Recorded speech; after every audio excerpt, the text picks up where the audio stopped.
High বন্ধুরা, নতুন এক ব্লগ নিয়ে আবার হাজির হলাম তোমাদের সামনে। তোমাদের ভালোবাসা অনেক, ছোট বড়, ছোটদের ভালোবাসা বড়দের আশীর্বাদে অনেকটাই এগিয়ে যাচ্ছি। আর তোমাদের না হলে আমরা এগোতে পারবো না। আর আমার শরীরটা অসুস্থ থাকার জন্য আমি কোনো ব্লগ কিংবা শর্ট ভিডিও দিতে পারিনি এতদিন। আজকে একটু শরীরটা ভালো হওয়ার জন্যে একটা ব্লগ ভিডিও দিলাম। আর যেহেতু আজকে সানডে ছিল, সেহেতু রবিবার, কিন্তু আমি সোমবারে পোস্ট করছি। আর বলে সানডেতে আমাদের মাংস হয়নি, কারণ আমাদের একটা পাশের বাড়ি খুঁড়তুতো জেঠু হয়, সে মারা গেছিলো। আমাদের এখানকার নিয়মটা হলো, শ্বশুরবাড়ির নিয়মটা হলো যে 3 দিন পর বেনাঝাড় পোঁতে, কিন্তু আমার বাপের বাড়ির নিয়ম হলো মরা পুড়িয়ে আসার পর তারপরেই আমাদের বেনাঝাড় পড়তে।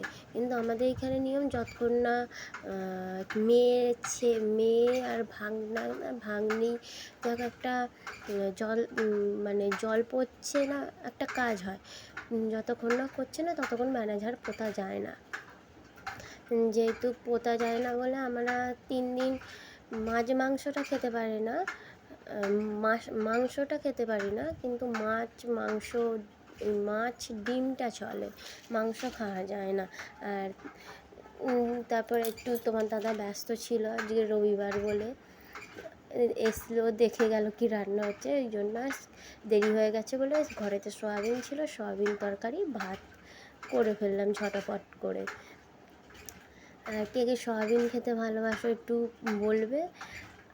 আগেই দেখেছ চালটা আমি ভিজিয়ে রেখে দিয়েছিলাম।